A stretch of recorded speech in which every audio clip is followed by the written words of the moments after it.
जी, अस्सलाम वालेकुम। तो आज जो हमारा टॉपिक है वो हमारे पास आता है रेडियस का। ठीक है, हम लोगों ने रेडियस फाइंड करना है रिवॉल्विंग इलेक्ट्रॉन का एक ऑर्बिट में। तो बेसिकली ये जो चीज़ थी ये आप लोगों को बिल्कुल नहीं उधर स्लाइड्स पे नहीं समझ आनी थी इसकी, इस वजह से इसका इस तरह से पेपर पे समझाने का सोचा गया।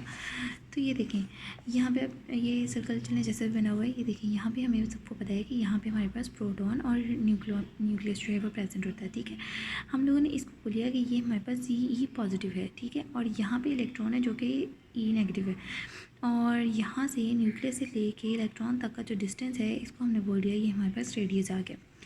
अब हम लोगों ने क्या किया, हम लोगों ने कह दिया ये ई पॉजिटिव और ये वाला ई नेगेटिव ये दोनों इक्वल है। तो जब ये वाले दोनों इक्वल है तो हमने बोल दिया ये ई के इक्वल है। ठीक है, उसके बाद अब हम लोगों ने क्या किया, हम लोगों ने Coulomb's law of electrostatic force of attraction उस चीज़ को देखा, और वो हमारे पास क्या था कि जो फोर्स थी वो डायरेक्टली प्रोपोर्शनल थी किसके, ई सी ई ओवर आर स्क्वायर के। ठीक है, ये हमारे पास गिवन था। अब हम लोगों ने क्या किया, हम लोगों ने इस प्रोपोर्शनल को हटाने के लिए यहाँ पे के लगा दिया। ये क्या था, ये हमारे पास था प्लैंक्स कांस्टेंट, और इसकी आगे से जो होती है इक्वेशन वो हमारे पास क्या बनती है, 1/4 पाई ई नॉट। ठीक है, अब हम लोगों ने क्या किया, यहाँ पे ये वाली जो के की वैल्यू थी ना, ये वाली वैल्यू हम लोगों ने इसको पुट कर दिया, तो ये मेरे पास इस तरह की इक्वेशन क्रिएट हो गई। ठीक हो गया। अब ये ई जो नॉट जो है ये हमारे पास क्या होता है, ये हमारे पास होता है परमिटिविटी वैक्यूम, यानी कि ये वाला जो ई है ना यहाँ रेडियस में जब ये रिवॉल्व कर रहा होता है तो इसके लिए कुछ होती है हमारे पास रेजिस्टेंस। ठीक है, और वो जो रेजिस्टेंस हमारे पास होती है ना उसको हम बोलते हैं परमिटिविटी वैक्यूम। ठीक है, अब यहाँ पे ई की हमारे पास ई नॉट की हमारे पास वैल्यू क्या होती है, 8.85 मल्टीप्लाई 10⁻12 की। ठीक है, अब हम लोगों ने क्या किया, हम लोगों ने यहाँ पे एक इक्वेशन ली। अब जाहिर सी बात है कि हम लोग सेंटर की बात करें, सेंटर से मूव कर रहा है इलेक्ट्रॉन इस तरह से। ठीक है, जाहिर है कि कुछ फोर्सेस हैं जिन्होंने उसको अट्रैक्ट किया हुआ है अपने साथ, तो उसको हम बोल रहे हैं सेंट्रीपिटल फोर्स। ठीक है, अब सेंट्रीपिटल फोर्स हमारे पास क्या होती है, F = mv²/r। ठीक है, अब हमारे पास एक ये इक्वेशन बन गई। ठीक है, हम लोगों ने किया क्या था, हम लोगों ने पहले यहाँ पे Coulomb's law of electrostatic force of attraction लिया। ठीक है, उसके बाद हम लोगों ने वहाँ पे ये इसका प्रोपोर्शनैलिटी का साइन हटाया और उसके बाद प्लैंक्स कांस्टेंट लगा दिया, और उस कांस्टेंट की जो हमारे पास वैल्यू थी वो हम लोगों ने कांस्टेंट की जगह पे लगा दी। ठीक है, और ये हमारे पास एक इक्वेशन बन गई। उसके बाद हम लोगों ने सेंट्रीपिटल फोर्स को देखा, सेंट्रीपिटल फोर्स को देखने के बाद जो है वो हम लोगों ने बोले हमारे पास दूसरी इक्वेशन बन गई। अब हम लोगों ने इन दोनों को कंपेयर करना है, यहाँ पर हम कंपेयरिंग कर रहे हैं 1 और 2 की। अब जब हम लोग इसकी कंपेयरिंग कर रहे हैं तो हमारे पास क्या आ गया, हम लोग पहले f की जगह पे, यहाँ f की जगह पे f की ये वाली वैल्यू जो है वो लगा देंगे। ठीक है, और ये वाली जो चीज़ थी ये पूरी की पूरी चीज़ ये हमारे पास वैसे की वैसे यहाँ पे आ जाएगी। अब हम लोगों ने क्या किया, यहाँ पे हमारे पास mv²/r था। ठीक है, ये वाला r इस वाले r² के साथ कैंसिल हो गया, और ये वाला r इधर चला गया, और ये जो mv² था ये हमारे पास इस जगह पे आ गया नीचे। और नीचे इक्वेशन देखें, ये r जो था इस वाले r² से कैंसिल हो गया और ये यहाँ चला गया। ठीक है, और ये वाला mv² यहाँ पर नीचे आ गया, और ये हमारे पास क्या बन गई, थर्ड इक्वेशन बन गई। अब इसके अंदर गौर करें तो हमारे पास जी² ये भी हमारे पास एक कांस्टेंट है, ये इसकी वैल्यू जो है वो मैं आपको आगे जाके बताऊंगी। उसके बाद ये 4 जो है, और ये पाई जो है ये भी कांस्टेंट आ गया। ये जो परमिटिविटी वैक्यूम था ई नॉट ये भी हमारे पास जो था कांस्टेंट आ गया। उसके बाद यहाँ पे एम भी हमारे पास कांस्टेंट आ गया, लेकिन ये जो वी था ना, v² वेलोसिटी का, ये हमारे पास नहीं आया कांस्टेंट। ठीक है, अब हम लोगों ने क्या किया, हम लोगों ने बोल दिया कि ये सारा कांस्टेंट आ गया। तो बेसिकली जो आर है ना वो हमारे पास, ये जो आर था ना ये हम लोगों ने बोल दिया ये डायरेक्टली प्रोपोर्शनल आ गया 1/v² के, यानी कि आर जो है वो डायरेक्टली इनडायरेक्टली प्रोपोर्शन आ गया हमारे पास v² के वेलोसिटी के। रेडियस जो है वो इन्वर्सली प्रोपोर्शनल आ गया वेलोसिटी के। किस तरह से, अगर हम लोग रेडियस ज़्यादा करेंगे तो वेलोसिटी हमारे पास कम हो जाएगी, वेलोसिटी ज़्यादा होगी तो रेडियस कम होगा।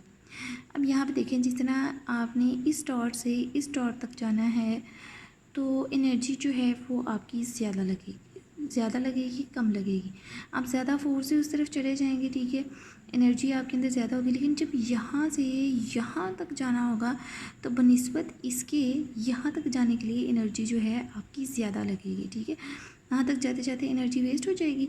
तो इस वजह से ये जो वेलोसिटी है ये जब हम लोग इस पॉइंट से इस पॉइंट तक जाएंगे तो कम हो जाएगी, लेकिन इस पॉइंट तक जाएंगे तो ज़्यादा होगी। ठीक है। जितना रेडियस कम होगा वेलोसिटी उतनी ज़्यादा होगी, जितना डिस्टेंस जो है वो ज़्यादा होगा उतनी वेलोसिटी कम होगी। ठीक हो गया। अब आगे देखते हैं। आगे हम लोगों ने क्या किया, हम लोगों ने यहाँ पे लिख दिया एंगुलर मोमेंटम। एंगुलर मोमेंटम हमारे पास था mv is equals to, angular momentum हम लोगों ने क्यों लिखा, क्योंकि कोई ना कोई चीज़ तो है ना जो इसको पूरे को कह रही है कि ये एक एंगल में मूव करे, 360 के एंगल पे ये मूव करता रहे। इस वजह से यहाँ पे हम बात करें एंगुलर मोमेंटम की, वो हमारे पास आ गया mv is equal to NH/2 pi.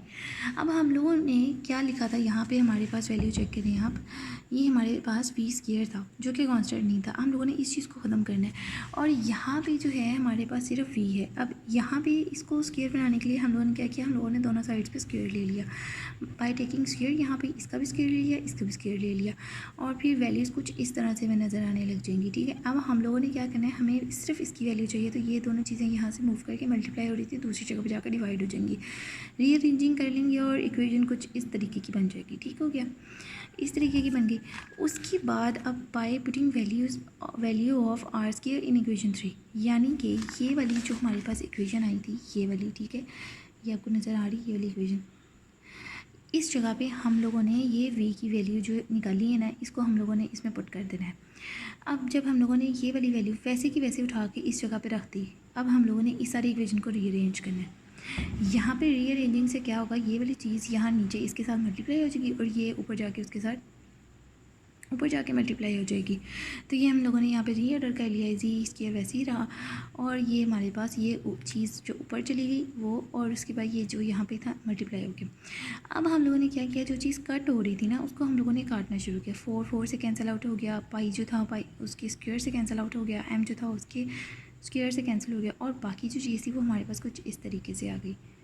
अब ये क्या हम लोगों ने किया, यहाँ पे हमारे पास ई नॉट था, ये यहाँ पे चला गया, ये आर जो था ये हम लोगों ने नीचे लिख दिया, ये एन स्क्वायर जो था ये यहाँ पे आ गया और एच स्क्वायर जो था वो हमारे पास यहाँ पे आ गया। ये यानी कि ये तीन चीज़ें हमारे पास ऊपर और ये वाली एक चीज़ हमारे पास नीचे आ गई।